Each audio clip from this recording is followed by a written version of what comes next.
NCERT biology বইয়ের একটি গুরুত্বপূর্ণ চ্যাপ্টার জীববৈচিত্র্য ও সংরক্ষণ, বায়োডাইভার্সিটি অ্যান্ড কনজারভেশন। এই চ্যাপ্টারটি নিয়ে আজকে আমরা অ্যানালাইজ করব এবং খুব ভালো করে বুঝবো। এই চ্যাপ্টারে দুটি টপিক আছে, জীববৈচিত্র্য আর জীববৈচিত্র্য সংরক্ষণ। এই দুটি টপিক নিয়ে পুরো চ্যাপ্টারটা আমরা অ্যানালাইজ করব। পৃথিবীতে পিঁপড়ের প্রজাতি 20,000, পোকা 3 লক্ষ প্রজাতি, মাছের 28,000 প্রজাতি এবং অর্কিডের 20,000 প্রজাতি রয়েছে। জীববৈচিত্র্য, বায়োডাইভার্সিটি, আমাদের জীবনমণ্ডলের এই অপরিসীম বৈচিত্র্য বা বিভিন্নতা কেবলমাত্র প্রজাতির স্তরেই সীমাবদ্ধ নয়, মানে এটা প্রজাতির স্তরে সীমাবদ্ধ থাকেনি এটা, পরন্তু জীববিজ্ঞান সংক্রান্ত সকল সংগঠনেও যথা কোষস্থ বৃহৎ জৈব অণু থেকে বায়োম পর্যন্ত এই বিচিত্র জীববিজ্ঞান সংক্রান্ত সংগঠনের সম্মিলিত বৈচিত্র্যের ব্যাখ্যা প্রসঙ্গে সমাজ জীববিদ এডওয়ার্ড উইলসন বায়োডাইভার্সিটি পরিভাষাটি জনপ্রিয় করে তুলেছিলেন। এই জীববৈচিত্র্য থেকে কোয়েশ্চেন আসতে পারে, জীববৈচিত্র্যের গুরুত্ব লেখো, কিস্টোন প্রজাতি কী। এবার জীববৈচিত্র্যের মধ্যে অধিক গুরুত্বপূর্ণ বিষয়গুলি হলো জিনগত বৈচিত্র্য, প্রজাতিগত বৈচিত্র্য, বাস্তুতান্ত্রিকগত বৈচিত্র্য। এই জিনগত বৈচিত্র্য আর প্রজাতিগত বৈচিত্র্যের মধ্যে পার্থক্য করতে পারে, বা জিনগত বৈচিত্র্য বা বাস্তুতান্ত্রিক বৈচিত্র্যের মধ্যে পার্থক্য করতে পারে।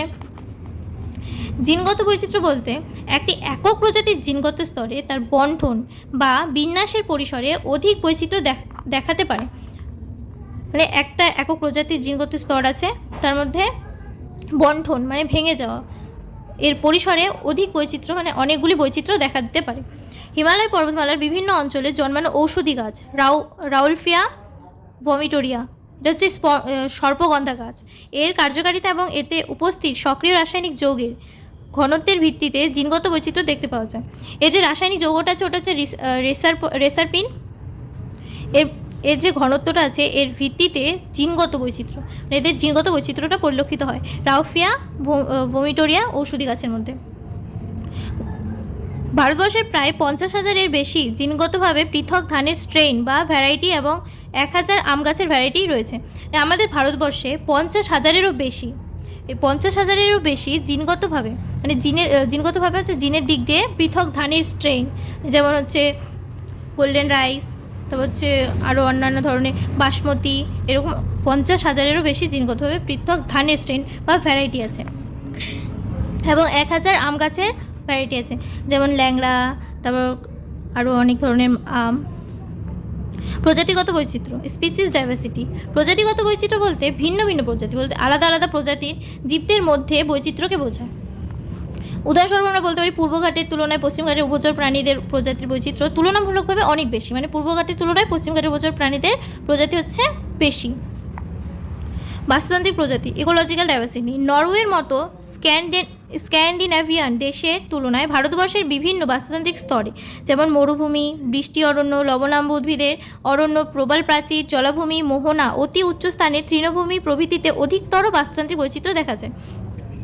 মানে নরওয়ের মতো যে স্ক্যান্ডিনেভিয়ান দেশের তুলনায় ভারতবর্ষে মানে আমাদের ভারতবর্ষে বিভিন্ন বাস্তুতান্ত্রিক স্তর দেখা যায়, যেমন মরুভূমিতে, বৃষ্টি অরণ্যে, এইসব অঞ্চলে নানান ধরনের বাস্তুতন্ত্র দেখা যায়।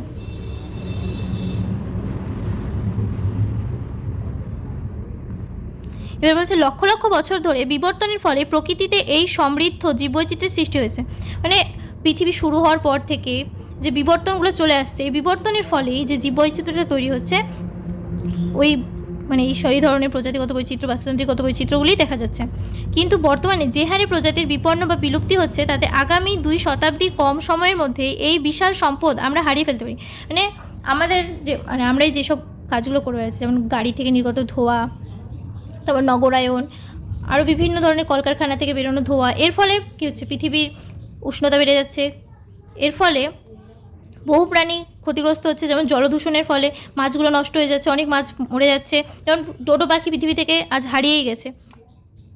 এর ফলে অনেক আমাদের যে আগামী শতাব্দীগুলো আসছে, এখানে বিশাল সম্পদ মানে আমাদের যে প্রজাতিগুলো আছে এগুলো আমরা হারিয়ে ফেলতে পারি। তাই আন্তর্জাতিক স্তরে পরিবেশের বিষয়ে জীববৈচিত্র্য ও তার সংরক্ষণ গুরুত্বপূর্ণ হয়ে দাঁড়িয়েছে।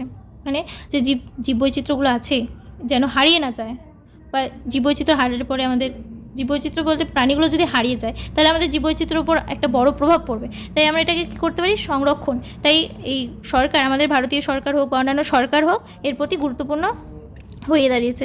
পৃথিবীব্যাপী বহু সংখ্যক মানুষের টিকে থাকার জন্য এবং এই গ্রহের সুস্থিতির জন্য এই জীববৈচিত্র্যের সংকটপূর্ণ অবস্থার গুরুত্ব অবশ্যই উপলব্ধি করতে হবে। মানে প্রাণীগুলোকে বাঁচিয়ে রাখার জন্য, এবং সেই প্রাণীগুলো যদি হারিয়ে যায় তাহলে অন্যান্য প্রাণী মানুষের উপরও প্রভাব পড়তে পারে, তাই এদের সংরক্ষণ অতি আবশ্যক। বলছে এই পৃথিবীতে কত সংখ্যক প্রজাতি রয়েছে এবং এর মধ্যে কত সংখ্যক প্রজাতি ভারতবর্ষে পাওয়া যায়, এটা একটা কোয়েশ্চেন করেছে। এখান থেকে বোর্ডে কোনো কোয়েশ্চেন হতে পারে, জেনেটিক, স্পিসিস, জীববৈচিত্র্য বলতে কী বোঝো? পৃথিবীতে এখন পর্যন্ত আবিষ্কৃত ও নামাঙ্কিত জীব প্রজাতির যে তথ্য প্রকাশিত হয়েছে এর ভিত্তিতে আমরা নথিভুক্ত প্রজাতি সম্পর্কে জানতে পারি। মানে পৃথিবীতে যত এখন পর্যন্ত, মানে আদিকাল থেকে শুরু হয়ে আজকের পর্যন্ত যতগুলো প্রাণী আবিষ্কৃত হয়েছে এবং নামাঙ্কিত হয়েছে, এই তথ্য অনুসারে আমরা প্রজাতি নথিভুক্ত করতে পারি। কিন্তু পৃথিবীর মোট কত সংখ্যক প্রজাতি রয়েছে তার উত্তর করা সহজ নয়। IUCN 2004 অনুযায়ী এখন পর্যন্ত পৃথিবীতে প্রায় 1.5 মিলিয়নেরও কিছুটা বেশি উদ্ভিদ ও প্রাণী প্রজাতি সম্পর্কে বর্ণনা করা হয়েছে, কিন্তু আরও কত প্রজাতি এখনও আবিষ্কৃত ও বর্ণিত হয়নি সে সম্পর্কে স্পষ্ট ধারণা নেই। এ সম্পর্কিত অনুমানেও ব্যাপকভাবে ভিন্নতা পরিলক্ষিত হয় এবং বেশিরভাগ হচ্ছে শিক্ষান বিশদের পরীক্ষামূলক অনুমান। বহু ক্ষেত্রে শ্রেণীবিন্যাসগত গোষ্ঠীর একটি নির্দিষ্ট অঞ্চলে বসবাসকারী প্রজাতির তালিকা প্রণয়নের কাজ নাতিশীতোষ্ণ অঞ্চলের দেশগুলোতে ক্রান্তীয় অঞ্চলের দেশগুলোর তুলনায় অনেকটাই সম্পূর্ণ হয়েছে। ক্রান্তীয় অঞ্চলের বিশাল সংখ্যক প্রজাতির এখনও আবিষ্কৃত হয়নি। মানে ক্রান্তীয় অঞ্চলে যত প্রজাতি আছে তার বিশাল সংখ্যক প্রজাতির মধ্যে কিছুটা প্রজাতি আবিষ্কৃত হয়েছে আর বেশিরভাগটা আবিষ্কৃত হয়নি। এটা ধরে নিয়ে জীববিজ্ঞানীগণ নাতিশীতোষ্ণ ও ক্রান্তীয় অঞ্চলের প্রজাতি প্রাচুর্য পরিসংখ্যানগত তুলনা করে বিভিন্ন পতঙ্গের বিস্তারিত তথ্য অধ্যয়ন করেন এবং এই তুলনামূলক অনুপাতকে অন্য শ্রেণীর প্রাণী ও উদ্ভিদের সাথে বিবেচনা করে পৃথিবীর মোট প্রজাতির সংখ্যা সামগ্রিক বা স্থূল হিসেব দিয়েছেন। মোটামুটি বলা যেতে পারে আনুমানিক 20 থেকে 50 মিলিয়ন জীব পৃথিবীতে রয়েছে, মানে এটা অনুমান করা হয়েছে। অধিকতর সংরক্ষণাত্মক বা বিজ্ঞানভিত্তিক ধারণার ভিত্তিতে রবার্ট মে যে যুক্তিগত হিসেব দিয়েছেন তাতে দেখা যাচ্ছে যে বিশ্বে প্রজাতি বৈচিত্র্য দ্বারায় প্রায় 7 মিলিয়ন প্রজাতির জীব রয়েছে। রবার্ট মে বলেছেন 7 মিলিয়ন প্রজাতির জীব রয়েছে।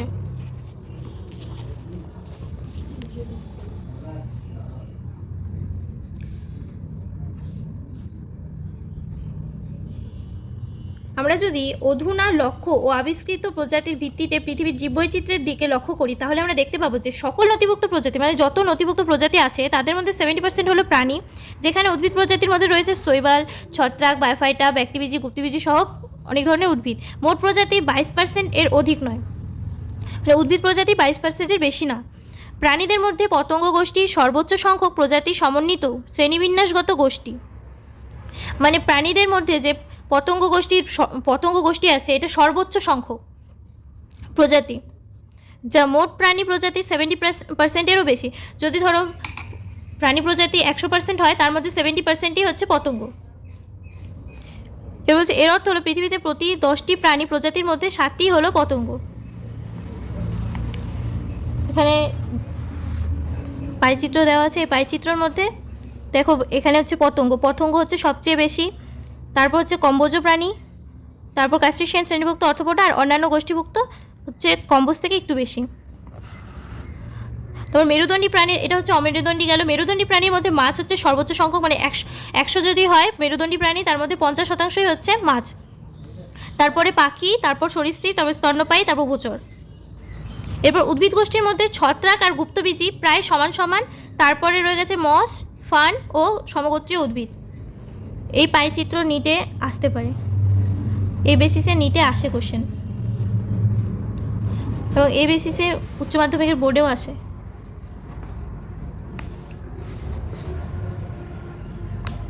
এবার বলেছে পৃথিবীর মোট ভূখণ্ডের কেবলমাত্র 2.4% ভারতবর্ষে অবস্থিত রয়েছে, তবে পৃথিবীর মোট জীববৈচিত্র্য ভারতের অংশীদারিত্ব 8.1%, যা খুবই চিত্তাকর্ষক। এই কারণে ভারতবর্ষ পৃথিবীর 12টি মেগা ডাইভার্সিটি দেশের মধ্যে একটি অন্যতম দেশ। ভারতবর্ষের নথিকৃত প্রজাতিগুলোর মধ্যে প্রায় 45,000 উদ্ভিদ প্রজাতি এবং এর প্রায় দ্বিগুণ সংখ্যক প্রাণী প্রজাতি নথিভুক্ত রয়েছে। মানে ভারতবর্ষে যত প্রজাতি আছে তার মধ্যে 45,000ই হচ্ছে উদ্ভিদ প্রজাতি এবং এর দ্বিগুণ, প্রায় এর দ্বিগুণ বলেছে প্রাণী প্রজাতি নথিভুক্ত রয়েছে। এখানে আরও কত সংখ্যক জীবজ প্রজাতি আবিষ্কার ও নামকরণ রয়েছে। যদি আমরা এর জীববৈচিত্র্য সংক্রান্ত আনুমানিক তথ্য গ্রহণ করি, এতে দেখা যায় মোট জীববৈচিত্র্যের মাত্র 22% এখন পর্যন্ত নথিভুক্ত করা হয়েছে। মানে যদি 100% হয় তার মধ্যে শুধু 22%ই নথিভুক্ত আছে, বাকিটা এখনও নথিভুক্ত হয়নি বা এদের আবিষ্কার এখনও হয়নি। ভারতবর্ষের জীববৈচিত্র্যের সংখ্যায় এই অনুপাতটি প্রয়োগ করে আমরা অনুমান করতে পারি যে সম্ভবত এখনও প্রায় 1 লক্ষ উদ্ভিদ প্রজাতি এবং 30 লক্ষ এর বেশি প্রাণী প্রজাতি আবিষ্কার ও বর্ণনা করার বাকি রয়েছে।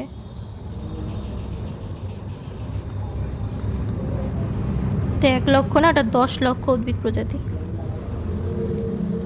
এবার বলছে জীববৈচিত্র্যের ধরন, প্যাটার্নস অফ বায়োডাইভার্সিটি। এখানে 1 নম্বর পয়েন্টে বলেছে অক্ষাংশের নতিমাত্রা। পৃথিবীর সর্বত্র উদ্ভিদ ও প্রাণী বৈচিত্র্য অভিন্ন নয়, বরং অসমভাবে বণ্টিত। মানে পৃথিবীর যত উদ্ভিদ আছে ও প্রাণী বৈচিত্র্য আছে এরা অভিন্ন নয়, মানে প্রায় একই মতো দেখতে, এবং অসমভাবে বণ্টিত, মানে আলাদা আলাদাভাবে বণ্টিত বলতে ভাঙা। বহু সংখ্যক উদ্ভিদ ও প্রাণীগোষ্ঠীর ক্ষেত্রে জীববৈচিত্র্য বেশ কিছু মজাদার ধরন রয়েছে। এদের মধ্যে সর্বাধিক পরিচিত ধরনটি হলো জীববৈচিত্র্যের মধ্যে অক্ষাংশ নতিমাত্রা। অক্ষাংশের নতিমাত্রা অনুসারে এদের ধরনটি, জীববৈচিত্র্যের ধরনটি। আমরা যদি নিরক্ষীয় অঞ্চলে হতে মেরু অঞ্চলের দিকে অগ্রসর হই, সাধারণত প্রজাতি বৈচিত্র্য কমতে থাকে। মানে মেরু অঞ্চল থেকে, মানে নিরক্ষীয় অঞ্চল থেকে, মানে উষ্ণ অঞ্চল থেকে যদি মেরু অঞ্চলের দিকে, মানে ঠান্ডা অঞ্চলের দিকে যায়, তাহলে প্রাণী বৈচিত্র্য যে আছে এটা কমতে থাকে। কারণ নিরক্ষীয় অঞ্চলে প্রাণীগুলি বেঁচে থাকতে খুব সহজেই পারে, কিন্তু মেরু অঞ্চলে অত সংখ্যক প্রাণী বেঁচে থাকতে পারে না, কারণ সেখানে প্রচুর পরিমাণে ঠান্ডা হয়। খুব কম ব্যতিক্রম ছাড়া ক্রান্তীয় অঞ্চলে অক্ষাংশের বিস্তৃতি 23.5 ডিগ্রি নর্থ থেকে 23.5 ডিগ্রি সাউথ নাতিশীতোষ্ণ বা মেরু অঞ্চলের তুলনায় অধিকতর প্রজাতি রয়েছে। মানে খুব কম ব্যতিক্রম। নিরক্ষরেখার নিকটবর্তী দেশ কলম্বিয়ার পাখির 1400টি প্রজাতি পাওয়া যায়। মানে নিরক্ষীয় অঞ্চলের যে নিকটবর্তী দেশ আছে কলম্বিয়া, এখানে যে পাখির 1400টি প্রজাতি পাওয়া যায়। এখানে 1400টি প্রজাতির পাখি পাওয়া যায়, যেখানে নিউ ইয়র্কে 41 ডিগ্রি নর্থ পাখির 105টি প্রজাতি পাওয়া যায়। এর থেকে আমরা বুঝতে পারি যে নিরক্ষরেখার থেকে যত দূরে যাচ্ছি তত প্রজাতির সংখ্যা কমে যাচ্ছে। যেমন এখানে কলম্বিয়াতে পাখির সংখ্যা ছিল 1400টি, কিন্তু নিউ ইয়র্কে এসে সেটি হয়ে গেছে 105টি। এবং গ্রিনল্যান্ডে 71 ডিগ্রি নর্থ পাখির মাত্র 56টি প্রজাতি রয়েছে। মানে তার আরও যতটা নিরক্ষীয় অঞ্চল থেকে মেরু অঞ্চলে যাচ্ছে ততটা প্রজাতির সংখ্যা কমে যাচ্ছে। ভারতবর্ষের মোট ভূখণ্ডের বেশিরভাগ অংশ ক্রান্তীয় অক্ষাংশে অবস্থিত ও এখানে প্রায় 1200 প্রজাতির বেশি পাখি রয়েছে। কারণ ভারতবর্ষ অনেকটাই নিরক্ষ রেখার মধ্যে দিয়েই গেছে, তাই এখানে কী বলছে 1200 প্রজাতির বেশি পাখি রয়েছে। মানে 1200 তো শুধু এখানে লিমিটেড বলা আছে, কিন্তু এরও অধিক পাখি রয়েছে। ক্রান্তীয় অঞ্চলে একটি অরণ্য যেমন একুয়াডরে, আমেরিকার যুক্তরাষ্ট্রের ইউএসএ মধ্যে পশ্চিম অংশের মতো সমক্ষেত্রফল বিশিষ্ট নাতিশীতোষ্ণ মরুভূমি তুলনায় 10 গুণ বেশি সংবহন কলাযুক্ত উদ্ভিদের বনভূমি রয়েছে। মানে 10 গুণের বেশি সংবহন কলাযুক্ত যেসব উদ্ভিদ আছে এরও বেশি বনভূমি আছে, মানে 10 গুণেরও বেশি। দক্ষিণ আমেরিকার বৃহত্তম আমাজন বৃষ্টি অরণ্য পৃথিবীর সর্বাধিক জীববৈচিত্র্য দেখা যায়। দক্ষিণ আমেরিকাতে আমরা জানি যে আমাজন অবস্থিত, এখানে সবথেকে বেশি প্রাণী প্রজাতি দেখা যায়। এটা একটা যেহেতু বৃষ্টি অরণ্য, তাই এখানে প্রচুর পরিমাণে প্রাণী বেঁচে থাকতে পারে।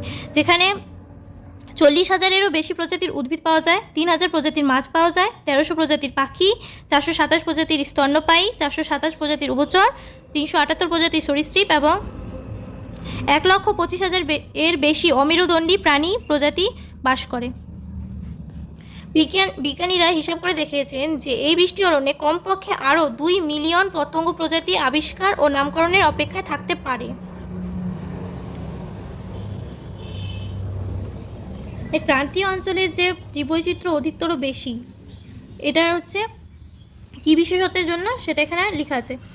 এখানে বলেছে যে এই প্রসঙ্গে বাস্তববিদ ও বিবর্তনের বিষয়ে বিশারদগণের বিভিন্ন প্রকল্প প্রস্তাব করেছেন। এদের মধ্যে কিছুটা গুরুত্বপূর্ণ প্রকল্প হলো, সাধারণত প্রজাতিকরণ হলো একটি সময়ের কাজ, যেখানে নাতিশীতোষ্ণ অঞ্চল সময়ের প্রাচীনকালে প্রায়শই তুষারপাত ঘটত। সেখানে ক্রান্তীয় অক্ষাংশ লক্ষ লক্ষ বছর ধরে তুলনামূলকভাবে নিরুপদ্রব্য ছিল এবং তাই প্রজাতির বৈচিত্র্যকরণের জন্য একটি বিশাল বিবর্তনের পক্ষে সহায়ক কাল ছিল। ক্রান্তীয় পরিবেশটি নাতিশীতোষ্ণ অঞ্চলের পরিবেশের মতো হয় না।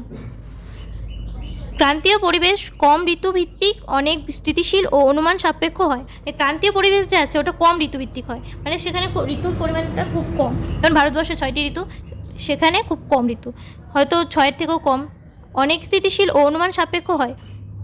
এই ধরনের স্থিতিশীল পরিবেশে নিজ বিশেষীকরণ ঘটায় এবং অধিকতর প্রজাতির বৈচিত্র্যের সৃষ্টি করে।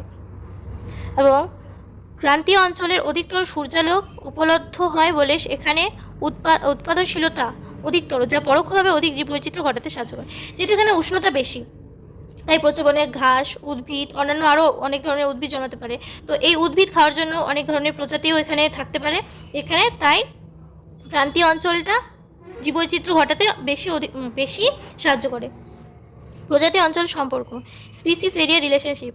বিখ্যাত জার্মান প্রকৃতিবিদ ও ভূতাত্ত্বিকবিদ আলেকজান্ডার ভন হামবোল্ট দক্ষিণ আমেরিকার অরণ্য অন্বেষণকালে পর্যবেক্ষণ করেন যে এলাকার বা অঞ্চলের ক্ষেত্রফল বৃদ্ধির সাথে সাথে প্রজাতির প্রাচুর্য বৃদ্ধি পায়, তবে একটি নির্দিষ্ট সীমা পর্যন্ত। মানে ইনি বলেছিলেন যে আমেরিকার যে অরণ্য অন্বেষণ আছে সেখানে পর্যবেক্ষণ করে দেখেছিলেন যে সেখানে দেখেছিলেন এলাকা বা অঞ্চলের ক্ষেত্রফল বৃদ্ধির সাথে সাথে প্রজাতির প্রাচুর্য বৃদ্ধি পায়। মানে যত এলাকা থাকবে ততটাই তো তার প্রজাতি বৃদ্ধি পাবে না, সেটা এখানে বলেছে। বস্তুতপক্ষে প্রজাতির প্রাচুর্য ও ট্যাক্সার বিস্তৃতি ভ্যারাইটি সমন্বিত অঞ্চলের মধ্যে সম্পর্ক আয়তাকার পরাবৃত্ত। এখানে এই লেখচিত্র অনুসারে তিনি বলেছিলেন যে এটা আয়ত পরাবৃত্তাকার হতে পারে, S=CA⁴Z। এর মধ্যে গুপ্তবীজী উদ্ভিদ, পাখি, বাদুড়, স্বাদু জলের মাছ প্রভৃতি থাকে। এই প্রজাতির এলাকা সম্পর্ক লগ স্কেল উপস্থাপন করলে সরলরৈখিক রেখাচিত্র পাওয়া যায়। এটা যদি আমরা লগের সাহায্যে দেখি তাহলে এটা সরলরৈখিক প্রজাতি পাওয়া যাবে, কিন্তু এখানে ভ্যারাইটি স্পিসিসের সম্বন্ধে যদি দেখি তাহলে এটা আয়তাকার পরাবৃত্ত হবে। এবার লগ এখানে বলেছে যে লগ সম্পর্ক স্কেলে যদি উপস্থাপন করলে সরলরৈখিক রেখাচিত্র পাওয়া যায়, এটাকে log S=log C+Z log A দ্বারা লেখা হয়, যেখানে S হচ্ছে প্রজাতির প্রাচুর্য, A হচ্ছে অঞ্চল বা এলাকার ক্ষেত্রফল, Z হচ্ছে নির্ভরণ গুণাঙ্ক বা ডিগ্রেশন কোএফিসিয়েন্ট, আর C হচ্ছে Y বিচ্ছিন্ন রেখা।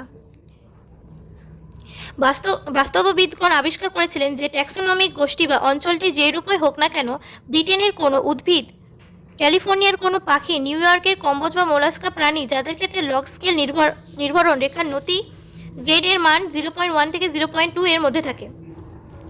মানে এখানে যে বাস্তববিদগণ যে ছিলেন তারা বলেছিলেন যে ট্যাক্সোনমিক গোষ্ঠী বা অঞ্চলে যে রূপই হোক না কেন, এখানে যে কোনো এখানের কোনো উদ্ভিদ বা ক্যালিফোর্নিয়ার কোনো পাখি, নিউ ইয়র্কের কম্বোজ বা মোলাস্কা প্রাণী, যাদের ক্ষেত্রে লগ স্কেল নির্ভরণ রেখার নতি Z এর মানটা যে আছে সেটা 0.1 থেকে 0.2 এর মধ্যে থাকে। কিন্তু তোমরা যদি সমগ্র মহাদেশের মতো সুবিশাল অঞ্চলগুলোর মধ্যে প্রজাতি অঞ্চল সম্পর্কে বিশ্লেষণ করে, তবে তোমরা দেখবে যে নির্ভরণ রেখার নতি অনেকটাই খাড়া হয়। Z এর মান 0.6 থেকে 1.2 এর মধ্যে হয়।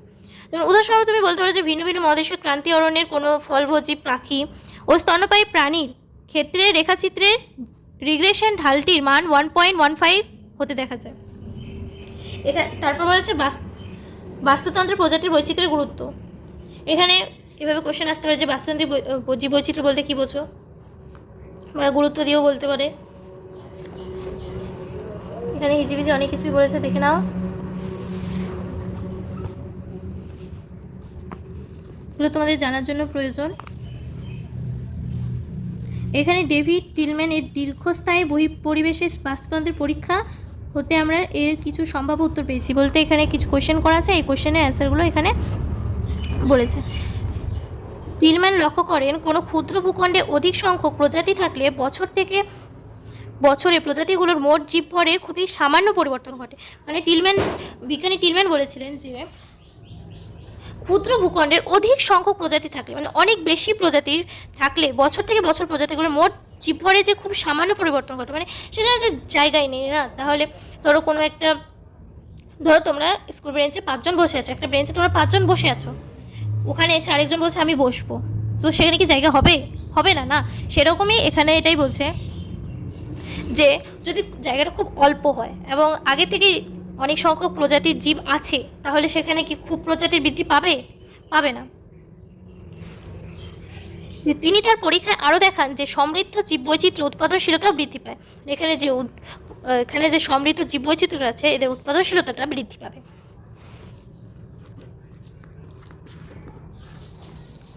এখানে আরও কিছু বলেছে। তারপর দেখো এখানে বলছে যে যদি পশ্চিমঘাট অঞ্চলের বাস্তুতন্ত্রের বৃক্ষবাসী ব্যাঙ চিরতরে বিলুপ্ত হয়ে যায়, তাহলে কি বাস্তুতন্ত্রের কার্যপদ্ধতির প্রভাব পড়বে? এটা একটা কোশ্চেন করেছে, এখানে অনেকগুলো কোশ্চেন করেছে। তো এখানে ধরে নাও যে 20,000 প্রজাতির পরিবর্তে পৃথিবীতে 15,000 প্রজাতির পিঁপড়ে থাকে, তবে যদি এখানে তো 5,000টা কমে গেল না, তাহলে তোমাদের কোনো ক্ষতি হবে কি না, জীববৈচিত্র্যের কোনো প্রভাব পড়বে কি না, এখানে সেটাও একটা কোয়েশ্চেন করেছে। এবার এমন সব প্রশ্নের কোনো সরাসরি উত্তর নেই, কিন্তু স্ট্যানফোর্ডের বাস্তববিদ পার্ল ইরলেচ এর ব্যবহৃত পদ্ধতি অনুযায়ী আমরা তুলনামূলক ভিত্তিতে এই বিষয়ে সঠিক ধারণা লাভ করতে পারি। যেমন রিভেট পপার হাইটোসিস, এটাকে রিভেট পপার হাইটোসিস বলে। একই বিমানে ধরে না একটা বিমানে বাস্তুতন্ত্রের এর সব অংশগুলো কয়েক হাজার রিভেট প্রজাতি ব্যবহার করে, তাহলে একসাথে যুক্ত করা হয় যদি প্রত্যেক যাত্রী বিমানের একটি করে সেই রিভেট বাড়ি নিয়ে যাওয়ার জন্য খুলতে থাকে। মানে রিভেটগুলো যদি নাটগুলো যদি খুলতে থাকে, তাহলে শুরুতে বিমান পরিবহনে ততটা কিছু ঝুঁকিপূর্ণ থাকবে না, কিন্তু আস্তে আস্তে যে সেই নাটগুলো খুলতে থাকবে, তো সেখানে একটা অনেক বড় পরিবর্তন ঘটবে। বিমানটা ক্র্যাশ হয়ে নষ্ট হয়ে যেতে পারে বা ধ্বংস হয়ে যেতে পারে, সেখানে থাকা মানুষজনও হয়তো ক্র্যাশে মারাও যেতে পারে।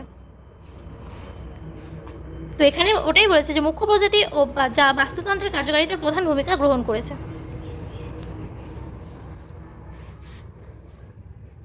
এবার জীববৈচিত্র্যের হ্রাসপ্রাপ্তি, এখান থেকে কোশ্চেন হতে পারে রেড ডাটা বুক কী, এর তাৎপর্য লেখো। গ্রিন ডাটা বুক কী, এর তাৎপর্য লিখো। রেড ডাটা বুক আর গ্রিন ডাটা বুকের মধ্যে পার্থক্য লেখো। পৃথিবীর প্রজাতির সঞ্চয় ভাণ্ডারের নতুন প্রজাতির সংযুক্তি হয় কি না প্রজাতিকরণের মাধ্যমে যে বিষয়ে সন্দেহের অবকাশ রয়েছে, তবে প্রতিনিয়ত যে উক্ত প্রজাতিসমূহ অবলুপ্ত ঘটেছে সে বিষয়ে কোনো সন্দেহ নেই। আমাদের গ্রহের জীবস সম্পদ খুবই দ্রুত হারে কমে যাচ্ছে। মানে আমাদের পৃথিবীতে যে যত জীব সম্পদগুলো আছে ওগুলো খুব তাড়াতাড়ি, মানে অনেক স্পিডে হারিয়ে যাচ্ছে বা কমে যাচ্ছে, এবং এর জন্য অভিযোগের আঙুল স্পষ্টভাবে মানুষের ক্রিয়াকলাপের দিকে উঠেছে। হ্যাঁ, অবশ্যই দেখো যে আমরা যে অনেক প্রচুর পরিমাণে কারখানা, তারপর প্রচুর পরিমাণে গাড়ির ধোঁয়া, আমাদের জন্যই তো গাড়ির ধোঁয়াগুলো উৎপন্ন হচ্ছে না, আমরা সার্ভিসিং করতে দিচ্ছি না এটা ওটা, তো যেই কারণে প্রচুর পরিমাণে পরিবেশ দূষণ ঘটছে, যার ফলে জীববৈচিত্র্য ধ্বংস হচ্ছে। মানুষ দ্বারা ক্রান্তীয় প্রশান্ত মহাসাগরীয় দ্বীপসমূহের বসতি বা উপনিবেশ স্থাপনের প্রচেষ্টা নিশ্চিতভাবে বলা যায় প্রায় 2,000 এর বেশি স্থানীয় পাখি প্রজাতির বিলুপ্ত করেছে। মানে স্থানীয় পাখিগুলো যে এই যে এত পরিবেশ দূষণের ফলে স্থানীয় যে পাখিগুলো আছে তাদের প্রায় 2,000 প্রজাতির প্রাণী পৃথিবী থেকে হারিয়ে গেছে। IUCN এর তালিকায়, লাল তালিকায় অর্থাৎ রেড ডাটা বুকের বা রেড লিস্ট 2004 অনুযায়ী বিগত 500 বছরে 784 প্রজাতির মেরুদণ্ডী, মানে যেখানে 338 প্রজাতির মেরুদণ্ডী, 359 প্রজাতির অমেরুদণ্ডী ও 87 প্রজাতির উদ্ভিদ অন্তর্ভুক্ত বিলুপ্তি ঘটেছে।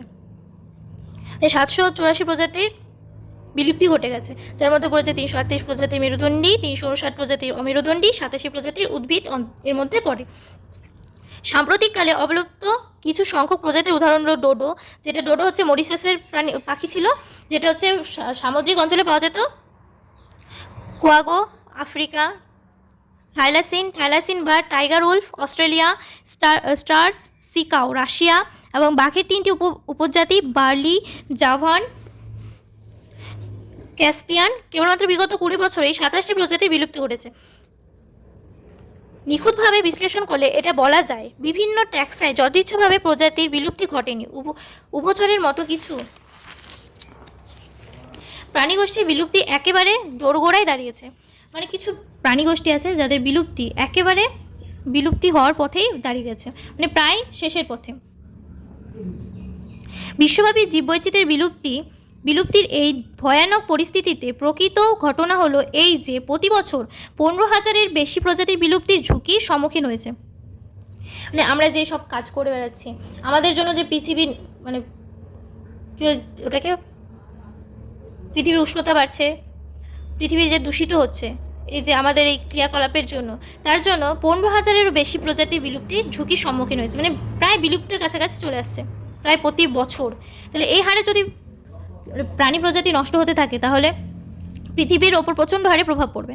এবার বলছে সারা পৃথিবীতে বর্তমান প্রায় মোট পাখির প্রজাতির 12%, মোট স্তন্যপায়ী প্রজাতির 23%, মোট উভচর প্রজাতির 32% এবং মোট ব্যক্তিবিজ উদ্ভিদ প্রজাতির 31% বিলুপ্তির ঝুঁকিতে রয়েছে। মানে প্রত্যেক বছরে এত সংখ্যক প্রাণী প্রজাতি, তার উদ্ভিদ প্রজাতি বিলুপ্তির ঝুঁকিতে রয়ে গেছে।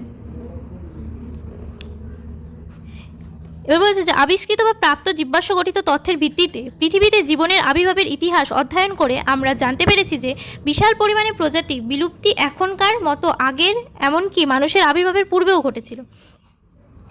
মানে আবিষ্কৃত বা প্রাপ্ত জীবাশ্ম গঠিত মানে আমরা যে মাটি খননের সময় বা মানে পাহাড় ভাঙার সময় তো না, মাটির নিচে যেসব জীবাশ্মগুলো পায় সেগুলোর ভিত্তিতে আমরা এটা বলতে পারি যে আমাদের মানুষের আবির্ভাবের আগে, মানে মানুষ সৃষ্টির আগের থেকে অনেক ধরনের প্রাণী বিশাল পরিমাণে প্রজাতির বিলুপ্তি হয়ে গেছে, যেটা আমরা জীবাশ্ম থেকে বুঝতে পারি।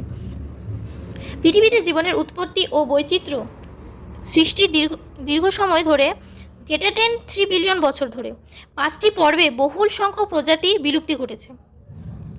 মানে পৃথিবীর জীবনের উৎপত্তি থেকে শুরু করে ও বৈচিত্র্য সৃষ্টির দীর্ঘ সময় ধরে 5টি পর্বে বহুল সংখ্যক প্রজাতির বিলুপ্তি, মানে অনেক প্রজাতি হারিয়ে গেছে যেটা পৃথিবীতে আর নেই। 6 এক্সটেনশন যা বর্তমানে ঘটে চলছে, এটা এখন আমরা যেই পর্যায়ে আছি এটা হচ্ছে ষষ্ঠ পর্যায়ে বিলুপ্তিকরণ ঘটছে। তার মানে এর আগে 5টি পর্যায়ে বিলুপ্তি ঘটে গেছে, যেটা আমরা জীবাশ্মের মাধ্যমে জানতে পারি। এর বলছে যে প্রজাতি বিলুপ্তির হারের যে পার্থক্য দেখা গেছে সেটা মানবজাতি পৃথিবীতে আবির্ভূত হবার পূর্বের সময়কাল তুলনায় সাম্প্রতিককালে প্রজাতি বিলুপ্তির হার 100 থেকে 1000 গুণ দ্রুত রয়েছে। মানে মানুষ সৃষ্টির যে আগে বিলুপ্তি হয়েছে তার তুলনায় এখন যে বিলুপ্তিটা ঘটছে সেটা 100 থেকে 1000 গুণ দ্রুত হারে। মানে তখন যদি 10 বছরে 10টা মরতো, তাহলে এখন 10 বছরে 10,000টা মরছে। এবং এই দ্রুত হারে বিলুপ্তিকরণের জন্য আমাদের ক্রিয়াকলাপ ওই মুখ্যত দায়ী। মানে আমাদের জন্যই তো এই বিলুপ্তিটা ঘটছে না, মানুষের এত ধরনের আবিষ্কার, সেই আবিষ্কারের কুপ্রভাব, এই কুপ্রভাবগুলোর জন্যই আজ আমরা এত দ্রুত হারে প্রাণীগুলোকে হারিয়ে ফেলছি। এর বাস্তববিদ ও প্রকৃতিবিদরা সতর্ক করেছেন যে যদি বর্তমান প্রবণতা চলতে থাকে তাহলে আগামী 100 বছরের মধ্যে পৃথিবীর প্রায় অর্ধেক সংখ্যক প্রজাতি নিশ্চিত হয়ে যাবে। এরকমই যদি চলতে থাকে আগামী 100 বছরের মধ্যে যে এখন যত প্রজাতির প্রাণী আছে তার মধ্যে 50%ই হারিয়ে যাবে। এবার জীবত্ব হ্রাসের ফলস্বরূপ কী হতে পারে? উদ্ভিদের উৎপাদন কমবে, খরার মতো প্রতিকূল পরিবেশে টিকে থাকার ক্ষমতা হ্রাস পাবে, কিছু নির্দিষ্ট বাস্তুতন্ত্রের ক্রিয়াসমূহের যেমন উদ্ভিদের উৎপাদনশীলতা, জলের ব্যবহার এবং কীটপতঙ্গ ও রোগের আবর্তনের ইত্যাদি পরিবর্তনশীল বৃদ্ধি পাবে। আরও নানান ধরনের প্রভাব পড়তে পারে, যেমন তারপর হচ্ছে বরফের মেরু অঞ্চলেও নানান ধরনের প্রভাব পড়তে পারে। এবার বলছে জীববৈচিত্র্য বিলুপ্তির কারণ।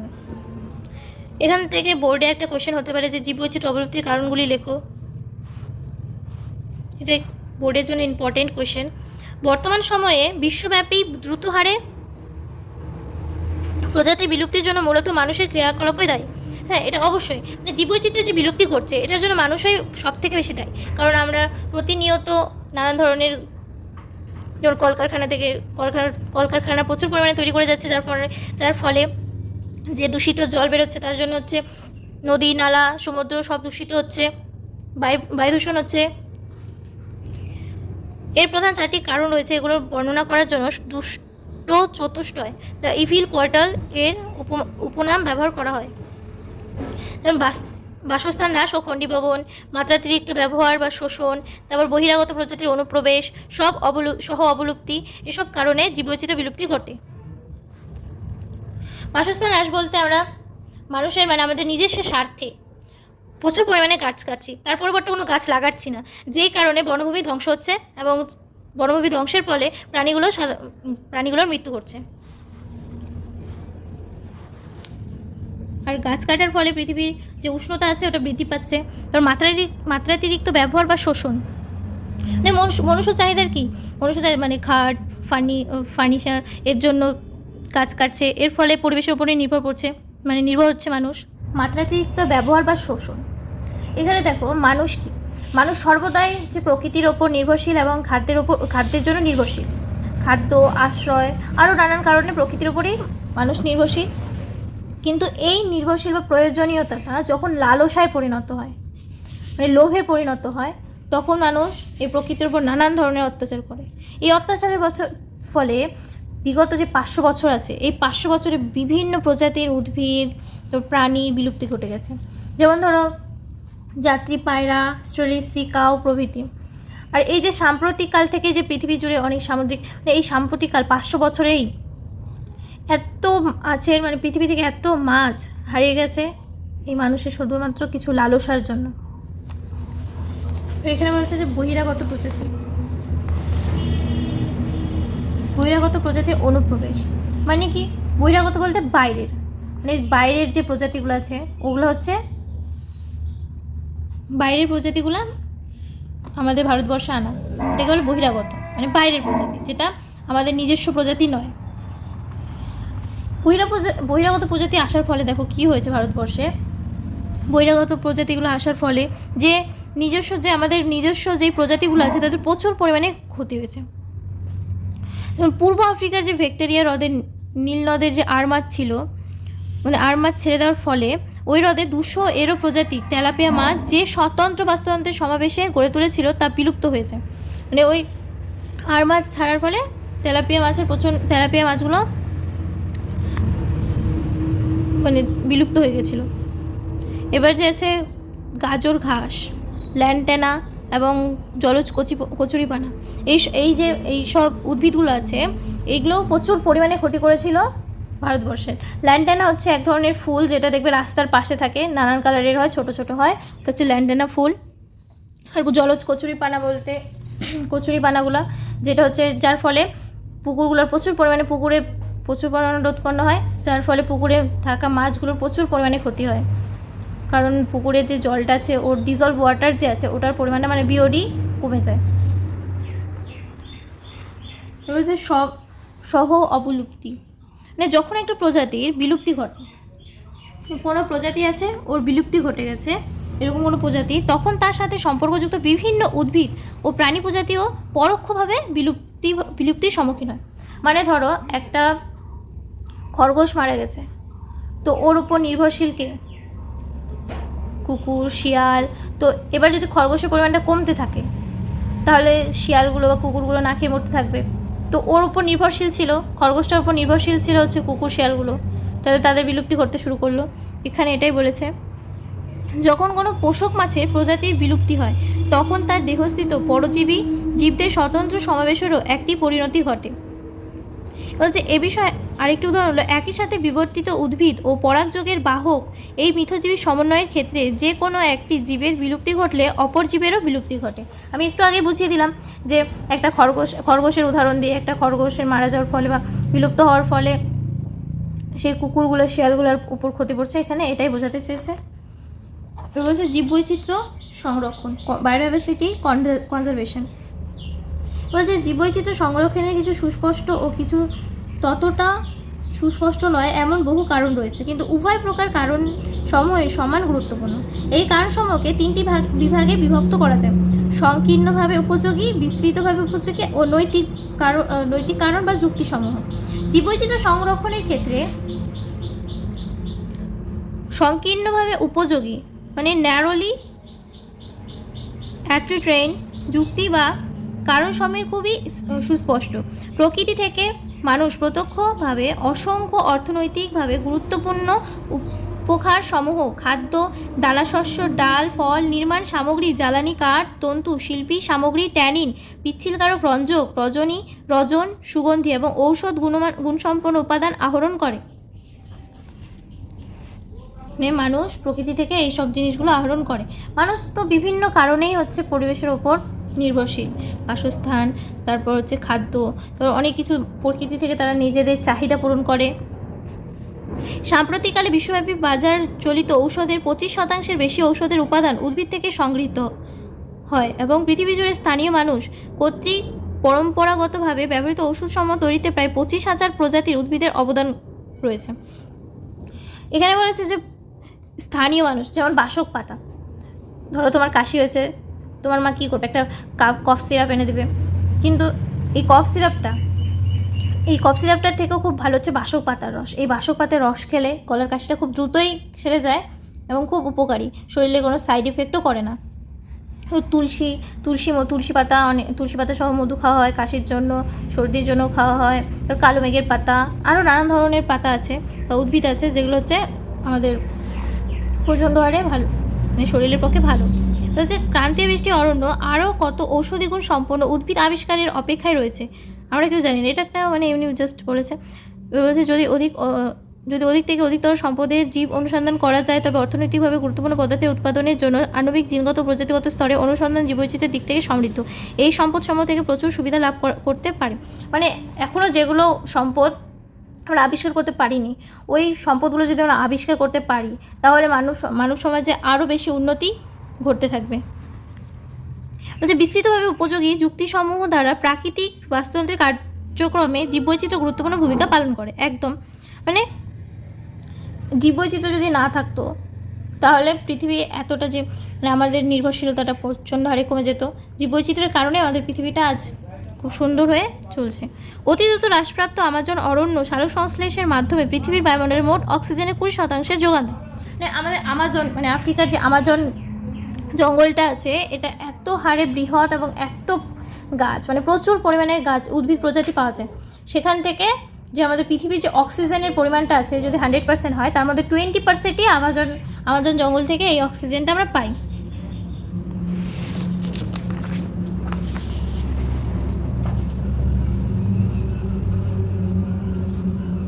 তো এখানে কিছু বলেছে, দেখো বলেছে যে সিলিন্ডারের জন্য কত খরচ হয় তার থেকে এই বিষয়ে তোমরা কিছুটা ধারণা পেতে পারো। মানে এখানে একটা বিষয় বলেছে যে আমরা কি প্রকৃতির ওপর এই প্রকারে অর্থনৈতিক মূল্য স্থির করতে পারি। তোমাদের নিকটবর্তী হাসপাতালে অক্সিজেন সিলিন্ডারের জন্য কত খরচ হয় তার থেকে এই বিষয়ে কিছুটা ধারণা। হ্যাঁ দেখো, তুমি তোমার নিকটবর্তী কোনো হাসপাতালে যাবে, সেখানে যদি দেখো এবার প্রচুর পরিমাণে রোগীর অক্সিজেন মাস্ক লাগানো থাকে, আর সেই থেকে বুঝতে পারি যে অক্সিজেনের কতটা প্রয়োজন। পরাগ সংযোগ বা পলিনেশন, যা ছাড়া উদ্ভিদ আমাদের ফল ও বীজ দিতে পারে না। একদম পরাগ সংযোগ বলতে কি, যে উদ্ভিদের ফুলের মধ্যে পুংদণ্ড স্ত্রীদণ্ডের যে পরাগ রেণুগুলো থাকে ওগুলো হচ্ছে কী বলে মিলন হওয়ার ফলে বা কী বলে ওটাকে পুরুষ গর্ভমণ্ড থেকে স্ত্রী গর্ভমণ্ডে হচ্ছে রেণুগুলো স্থানান্তরিত হওয়ার ফলে সেটা হচ্ছে নিষেক ঘটে এবং এটাকেই পরাগ সংযোগ বলে, পরাগ সংযোগ বা পলিনেশন বলা হয়। এরকম আরেকটি কার্যক্রম পরিষেবা যেখানে বাস্তুতন্ত্র পরাগযোগ বাহক। দেখো আমরা কি জানি পরাগযোগের বাহক কে কে হতে পারে, মৌমাছি, ভ্রমর, পাখি, বাদুড় ইত্যাদি জোগাড় দেয় বলে এদের পরাগ সংযোগের সম্ভব হয়, না হলে তো হতো না। যেমন একটা আম গাছের ক্ষেত্রে দেখো, আম গাছের যে মুকুল আসে ওই মুকুলের মধ্যে যে পরাগ রেণুগুলো থাকে, ওই পরাগ রেণুগুলো মাছি হোক, পোকা হোক, তারপর নানান ধরনের পোকা, মৌমাছি যদি না বসতো আর তাদের পায়ে যদি পরাগ রেণুগুলো না লাগতো তাহলে অন্য ফুলে গিয়ে বসার পর সেটার মিলন ঘটতো না। সেটাই বলতে চাইছে, এগুলো হচ্ছে এই জন্য এটাকে বলে পরাগযোগের বাহক। না আরও অনেক কিছু বলেছে দেখো। এবার কীভাবে আমরা হচ্ছে বায়োডাইভার্সিটি মানে জৈববৈচিত্র্য সংরক্ষণ করব। এখান থেকে বোর্ডে এরকম কোশ্চেনগুলো হয় যে ইনসিটু সংরক্ষণ কী, এক্সিটু সংরক্ষণ কী, উদাহরণ দাও, ইনসিটুর উদাহরণ দাও, এদের মধ্যে পার্থক্য কী। বায়োডাইভার্সিটি হটস্পট বলতে কী বলছো, একটি উদাহরণ দাও। হটস্পট নির্ধারণের শর্তগুলি লেখো, ভারতের 2টি হটস্পটের নাম লেখো। দুটি না, এখানে শুধু লেখা আছে যে 2টি, কিন্তু এভাবে বলতে পারে যে ভারতের কিছু হটস্পটের নাম লেখো, কয়েকটি হটস্পটের নাম লেখো। বা হটস্পট নির্ধারণের শর্ত তো বললাম, শর্ত হতে পারে। এবার ইনসিটু সংরক্ষণ কি, যে ইনসিটু সংরক্ষণ হচ্ছে ইনসিটু সংরক্ষণ হচ্ছে সে যে পরিবেশে বাস করতো সে ওই পরিবেশটাতেই ওই প্রাণীটিকে সংরক্ষণ করার পদ্ধতিকে হচ্ছে ইনসিটু সংরক্ষণ বলা হয়। এখানে বলছে যে বিকাশ ও সংরক্ষণ বিষয়ক দ্বন্দ্বের মুখোমুখি হয় বহু জাতি বা দেশ বুঝতে পারলো যে তাদের সামগ্রিক জৈব সম্পদ সংরক্ষণ করা অবাস্তব এবং অর্থনৈতিকভাবে অসম্ভব। মানে বিকাশ আর সংরক্ষণের বিষয়ে দ্বন্দ্বের মানে একটা দ্বন্দ্ব ছিল, এর মুখোমুখি যে জাতি বা দেশগুলো আছে ওরা বুঝতে পারলো যে সামগ্রিক যে জৈব সম্পদগুলো আছে এগুলো সংরক্ষণ করাটা একটু অস্বাভাবিক এবং অসম্ভব হয়ে দাঁড়াচ্ছে। তো এখানে বলছে অপরিবর্তনীয়ভাবে বর্তমানে জীববৈচিত্র্য সংরক্ষণে যে চালু ব্যবস্থাগুলো রয়েছে সেগুলোর মাধ্যমে যে বহু সংখ্যক প্রজাতি অবলুপ্তির পথে তাদের বাঁচানো দুরূহ বিষয়। বিশ্বব্যাপী এই সমস্যাটি প্রখ্যাত সংরক্ষণবিদের নজরে এসেছে। সর্বাধিক সুরক্ষার জন্য তারা এমন কিছু জীববৈচিত্র্য হটস্পট অঞ্চল শনাক্ত করেছেন যেখানে অত্যাধিক প্রজাতি প্রাচুর্য এবং উচ্চ মাত্রাসম্পন্ন এন্ডেমিজম কোনো প্রজাতির একটি নির্দিষ্ট এলাকায় সীমাবদ্ধ থাকলে অন্যত্র পাওয়া না গেলে তাকে এন্ডেমিজম বলা হয় রয়েছে। মানে এন্ডেমিজমটা কি, যে কোনো একটা প্রজাতি আছে একটা নির্দিষ্ট এলাকার মধ্যে সীমাবদ্ধ, ওর থেকে মানে ওর বাইরে পাওয়া যায় না। তো সেরকম পরিবেশটাকে মানে সেই অঞ্চলটাকে হচ্ছে এন্ডেমিজম বলা হয়। হচ্ছে শুরুতে 25টি জীববৈচিত্র্য হটস্পট নির্ধারণ করা হয়েছিল, কিন্তু ক্রমে এই তালিকায় আরও 7টি হটস্পট চিহ্নিত ও সংযুক্ত করা হয়েছে, যার ফলে পৃথিবীতে হটস্পট সংখ্যা দাঁড়িয়েছে 34টি। মানে প্রথমে ছিল 25টি, তারপর আরও কিছুটা মানে আরও 7টা হটস্পটের চিহ্নিত করা হয়েছে, তার ফলে এটা বেড়ে গিয়ে পৃথিবীর হটস্পট হয়ে দাঁড়িয়েছে 34টি। এই হটস্পট অঞ্চল সময়ের বাসস্থান অবলুপ্তির দিন দিন বাড়ছে। মানে এই হটস্পট যে অঞ্চলগুলো আছে তাদের ওই অঞ্চলে যে মানে এলাকাটা, ওই এলাকাটার যে বাসস্থান, মানে ওটা তো একটা এলাকাটাই তো বাসস্থান না, ওই এলাকাটা কমতে শুরু করছে। যদিও এই সকল হটস্পট অঞ্চলসমূহ একসাথে পৃথিবীর মোট ভূখণ্ডে 2% কম ভূখণ্ড বা অঞ্চল জুড়ে হয়েছে। মানে পৃথিবীর যে মোট ভূখণ্ড আছে তার 2% কম ভূখণ্ড বা অঞ্চল জুড়ে এই হটস্পটটা হয়েছে।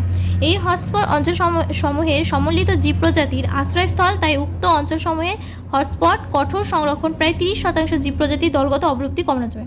মানে এই হটস্পটের ফলে এই হটস্পটটা মানে যে নির্ধারণ করছি আমরা, এর ফলে যে 30% জীব আছে এটা কমানো যাবে, মানে জীব প্রজাতির দলগত অবলুপ্তিটা যে আছে এই অবলুপ্তিটা কমানো যাবে।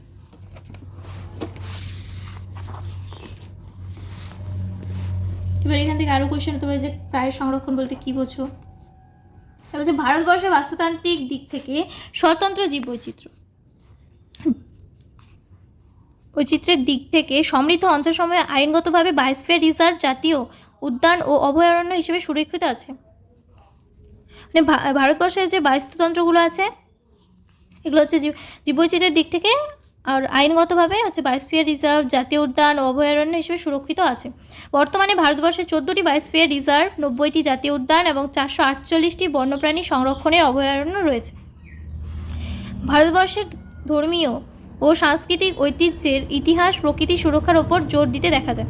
এখানে দেখো এই যে এই কোয়েশ্চেনগুলো যে আছে ছোটো ছোটো কোয়েশ্চেনগুলো, এগুলো তোমরা মার্ক করে রাখো। এগুলো নিটেও কোয়েশ্চেন আছে, এমসিকিউ হিসেবে আসতে পারে, তাই এই কোয়েশ্চেনগুলো একটু মার্ক করে রেখো। আমি বলতে ভুলে গেছিলাম যে এই লাইনগুলো খুব ইম্পর্টেন্ট লাইন, আর ইম্পর্টেন্ট লাইনগুলো আমি হচ্ছে হাইলাইটার দিয়ে হাইলাইট করে দিয়েছি। এবার বলছে যে ভারতবর্ষের ধর্মীয় সাংস্কৃতিক, মানে আমাদের যে ভারতবর্ষের ধর্মীয় সাংস্কৃতিক আছে, যেমন আমরা বট গাছের, পিপল গাছের পূজা করি। তো এই যে পূজা করার ফলে ওই গাছগুলো কেউ কাটতে পারে না, মানে এই ধর্মে আমাদের ধর্মতে আমরা মানি যে ওটা ভগবান, মানে ওই গাছটাতে ভগবান আছে, তাই ওই বট গাছ বা পিপল গাছ ওই গাছগুলোতে ভগবানের বাস, তাই সেই গাছগুলোকে আমরা কাটতে দিই না। তো এদিক দিয়ে দেখতে গেলে যে ওই গাছগুলো সংরক্ষণ হচ্ছে, তাই এখানে বলছে যে ধর্মীয় সাংস্কৃতিক ঐতিহ্যের কারণেও হচ্ছে আমরা সুরক্ষার যে আছে প্রকৃতির সুরক্ষার উপর একটা জোর দিতে দেখা যাচ্ছে। এমন অনেক সংস্কৃতি রয়েছে যেখানে বনভূমি কিছু অঞ্চল আলাদা করে রাখা হতো এবং বনাঞ্চলও তাতে উপস্থিত সকল উদ্ভিদ ও বন্যপ্রাণী সমূহকে শ্রদ্ধার সহিত পুজো করা হতো।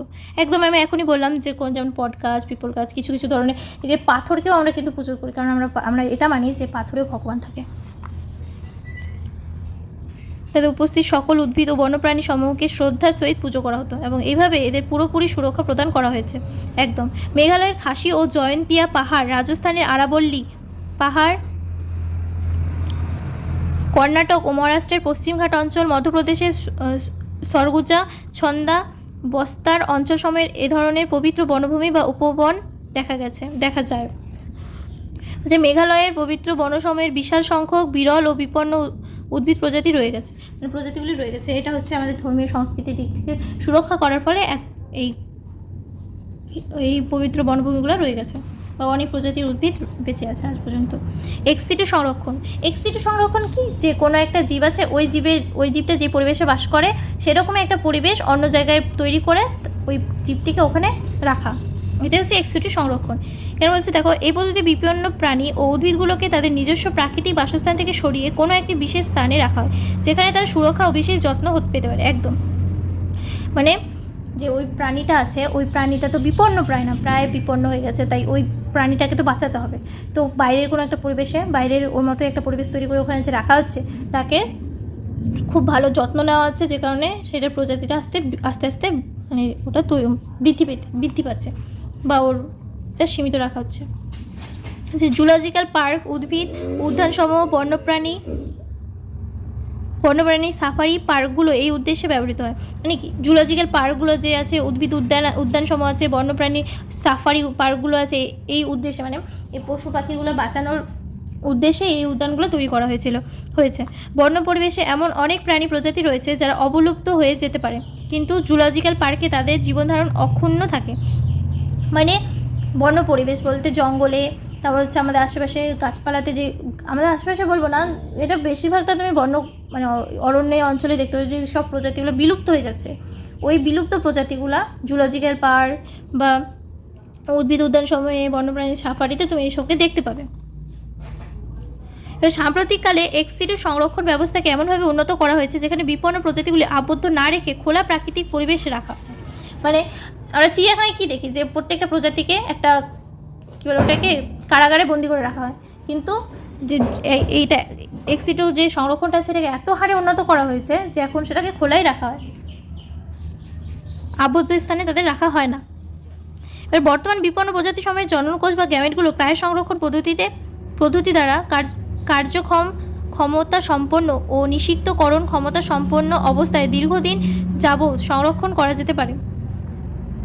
দেখো, ক্রায়ো সংরক্ষণ কি, যে -196°C উষ্ণতায় তরল নাইট্রোজেনের মধ্যে কোনো একটা যেমন হচ্ছে ওটাকে কী বলে, স্পাম, কোনো একটা মানে উদ্ভিদের বীজ, এসব সংরক্ষণ করে রাখার পদ্ধতিটাকে হচ্ছে ক্রায়োপ্রিজার্ভেশন বলা হয়। এই ক্রায়োপ্রিজার্ভেশনের ফলে যে কোনো আমি তো প্রথমে বললাম যে বীজ, তারপর আরও নানান ধরনের প্রজাতির উদ্ভিদ, এগুলো সংরক্ষণ করে রাখা হয়, যাতে পরে যদি সেগুলো হারিয়েও যায় তখন ওই ক্রায় সংরক্ষণ দ্বারা মানে দীর্ঘদিন যে ওটা রাখা আছে ওটা দ্বারা আবার সেটাকে উৎপন্ন বা পাওয়া যেতে পারে। এবার হচ্ছে ডিম্বাণুগুলোকে ইনভিট্রো অবস্থায় নিষিক্ত করা যেতে পারে এবং কলা পালন পদ্ধতি ব্যবহার করে উদ্ভিদের বংশবৃদ্ধি করা যেতে পারে। মানে ইনভিট্রো অবস্থায়, এই যে ইনভিট্রো ডিম্বাণুগুলো যাচ্ছে ওটাকে ইনভিট্রো অবস্থায় হচ্ছে নিষিক্ত করা যায়, মানে করা যেতে পারে, এবং কলা পালন পদ্ধতি ব্যবহার করে উদ্ভিদের বংশবৃদ্ধি করা যেতে পারে। অর্থনৈতিকভাবে গুরুত্বপূর্ণ উদ্ভিদ ভিন্ন ভিন্ন জিনগত বৈশিষ্ট্য সম্পন্ন বীজগুলোকে দীর্ঘ সময়ের জন্য বীজ ব্যাংকে রাখা যেতে পারে। হচ্ছে জীববৈচিত্র্য সংরক্ষণের কোনো রাষ্ট্রীয় সীমারেখা নেই, তাই এই জীববৈচিত্র্য সংরক্ষণ সব জাতি বা দেশের সম্মিলিত দায়িত্ব। এই যে আমাদের যে জীববৈচিত্র্য আছে, এই জীববৈচিত্র্যটা সংরক্ষণ করা আমাদের পুরো পৃথিবীরই দরকার। কোনো একটা পার্টিকুলার দেশের বা কোনো একটা পার্টিকুলার ওটাকে লোকের বা অন্য কিছু কোনো কথা নেই, এখানে টোটাল পৃথিবীকে এটা সংরক্ষণ করার জন্য, মানে জীববৈচিত্র্য সংরক্ষণ করার জন্য সমন্বিত হতে হবে বা এদের দায়িত্ব রাখতে হবে। 1992 সালে ব্রাজিলের রিও ডি জেনেরোতে অনুষ্ঠিত জীববৈচিত্র্য সংরক্ষণের উপর ঐতিহাসিক সম্মেলন অংশগ্রহণকারী দেশগুলি জীববৈচিত্র্য সংরক্ষণের উপযুক্ত সুনির্দিষ্ট পদ্ধতি গ্রহণ এবং জীববৈচিত্র্য সঙ্গত ব্যবহারের কথা বলেছেন। এই যে 1992 সালটা, এটা একটু ইম্পর্টেন্ট লাইন, এমসিকিউ আকারে দিতে পারে বোর্ডে, তারপর তোমাদের নিটেও থাকতে পারে। এইসব কোয়েশ্চেনগুলো হয়, এরকম কোয়েশ্চেন তোমাদের লাইন তুলে তুলে, তো নিটে কোয়েশ্চেন হবে তোমাদের লাইন তুলে তুলে, তো তোমরা লাইন ধরে ধরে পড়বে। বলছে এই সম্মেলনকে অনুসরণ করে জোহান্সবার্গ, দক্ষিণ আফ্রিকা 2002 সালে টেকসই বিকাশের লক্ষ্যে বিশ্ব সম্মেলন অনুষ্ঠিত হয়, যেখানে 2010 সালের মধ্যে সম্মিলিত গৃহীত প্রতিশ্রুতি পালনের 190টি দেশের প্রতিশ্রুতি হয়। এর ফলে সারা বিশ্বের আঞ্চলিক ও স্থানীয় স্তরে প্রজাতির জীববৈচিত্র্য হ্রাসের বর্তমান হারে তাৎপর্যপূর্ণভাবেই অনেকটাই কমে গেছে। তো এখানে বলে দিল যে এত সালে দক্ষিণ আফ্রিকাতে টেকসই বিকাশের জন্য জোহান্সবার্গ একটা বিশ্ব সম্মেলন অনুষ্ঠান করেছিলেন, এবং 2010 সালের মধ্যে সম্মেলন গৃহীত প্রতিশ্রুতি পালন, মানে এটার হচ্ছে মানে ওটাকে বলে না প্রতিশ্রুতি দেওয়া, বা যেন আমরা প্রমিস করি, ওই প্রমিসটা পালন করা হয়েছিল, যেখানে 190টি দেশের প্রতিশ্রুতি, মানে 190টি দেশ প্রমিস করেছিল। এর ফলে সারা বিশ্বের আঞ্চলিক ও স্থানীয় স্তরে প্রজাতির জীববৈচিত্র্য হ্রাসের বর্তমান হার তাৎপর্যপূর্ণভাবে অনেক, মানে জীববৈচিত্র্যগুলো যে হ্রাস পাচ্ছিল সেই হ্রাস পাওয়ার হারটা কমে গেছে, এখন অনেকটাই সুরক্ষিত করা গেছে। চ্যাপ্টারটা অ্যানালাইজ করা এখানেই শেষ হলো। চ্যানেলে নতুন হলে অবশ্যই সাবস্ক্রাইব করো, তোমাদের সাবস্ক্রিপশন আমাদের মোটিভেশন। খুব ভালো থেকো।